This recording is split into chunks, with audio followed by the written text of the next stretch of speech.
Bonjour, ici Caroline Côté pour FCQ TV. Un nouvel acheteur satisfait de sa propriété se fait signifier une procédure de saisie de son immeuble par un huissier. Tout semblait pourtant conforme. Mais que s'est-il passé?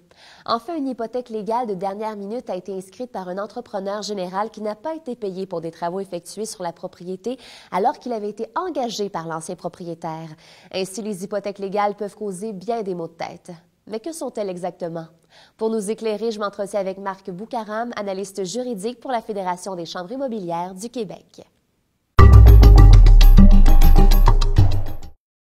Marc Boucaram, merci beaucoup d'être avec nous aujourd'hui. Ça fait plaisir.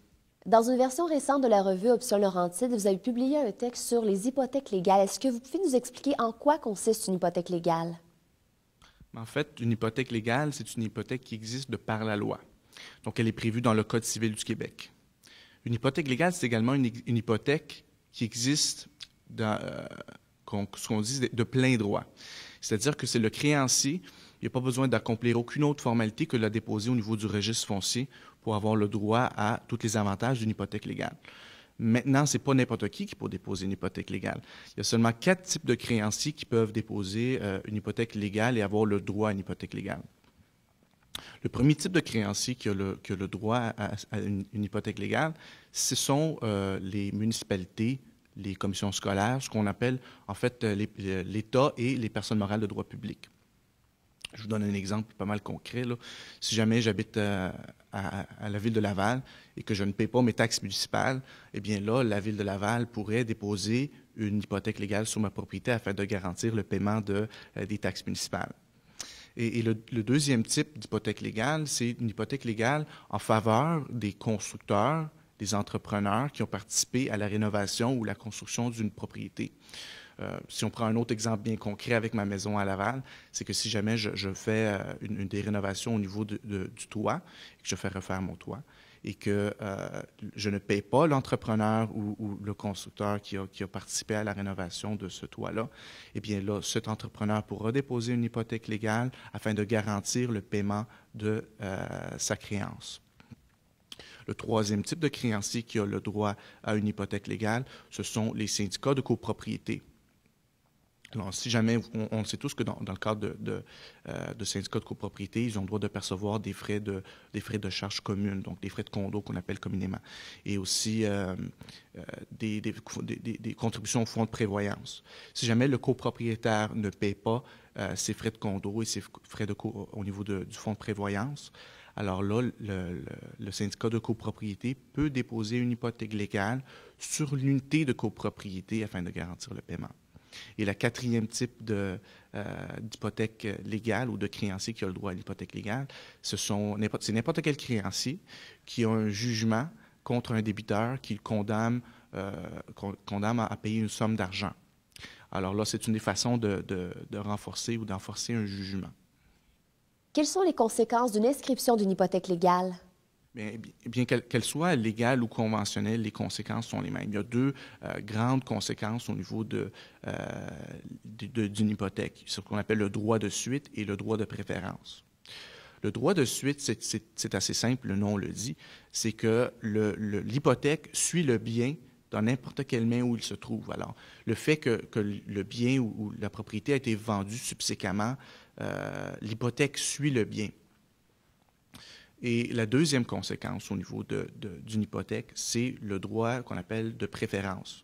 C'est-à-dire que c'est un droit pour le créancier hypothécaire d'être payé en priorité par rapport au créancier ordinaire.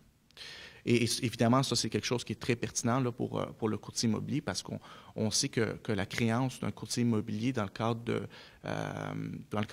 son droit à la rétribution, de par le contrat de courtage, c'est une créance ordinaire. Donc, je vous donne un exemple assez concret qui pourrait arriver dans le cadre de la pratique. Là. Si jamais il y a une propriété qui a une hypothèque légale qui a été inscrite de dernière minute, quelques jours avant l'acte notarié, eh bien là, si jamais, lorsqu'on se paie à même le produit de la vente, le créancier hypothécaire va être payé en priorité.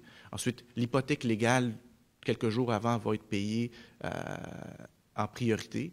Et là, évidemment, il restera le créancier ordinaire qui est le courtier immobilier au niveau de sa rétribution. Alors, il se pourrait très bien qu'il y ait un gain à manquer au niveau de la rétribution du courtier immobilier. Évidemment, ça a des conséquences pour le courtier immobilier inscripteur et collaborateur, si jamais il y a un collaborateur dans la transaction, ça pourrait affecter les deux courtiers. Que suggérez-vous aux courtiers pour qu'ils soient au courant des hypothèques légales? Bien, en fait, je pense au niveau, une pratique saine, là, au niveau du courtage immobilier, requiert que le courtier immobilier fasse ses vérifications, sa vérification diligente, fasse sa vérification au niveau du registre foncier du Québec. Mais ceci étant dit, il y a un outil qui a été développé par Centris, qui est un outil hyper intéressant. Ça s'appelle Alerte Centris. Et ce que ça fait, cet outil-là, c'est que ça synchronise les inscriptions des courtiers immobiliers avec le registre foncier. Alors, dès lors qu'il y a des activités au niveau du registre foncier, par exemple une inscription d'hypothèque légale, si jamais une inscription d'hypothèque légale, le courtier inscripteur va avoir une notification ou une alerte lui avisant de ça. Donc, le but n'est pas nécessairement d'empêcher des hypothèques légales. Ça, c'est impossible, c'est pas ça le but. Le but, c'est d'être mis au courant afin que le courtier immobilier puisse planifier en conséquence. Eh bien, merci beaucoup, M. Boucaram, pour ces renseignements. Ça fait plaisir, merci. En raison des conséquences graves que peut engendrer l'inscription d'une hypothèque légale sur une propriété, il est recommandé de prendre des précautions avant l'achat d'un immeuble. Le courtier immobilier a, en vertu de la loi, un devoir de vérification diligente qui l'oblige à effectuer certaines vérifications avant la transaction immobilière. C'était Caroline Côté pour FCQ TV. À très bientôt.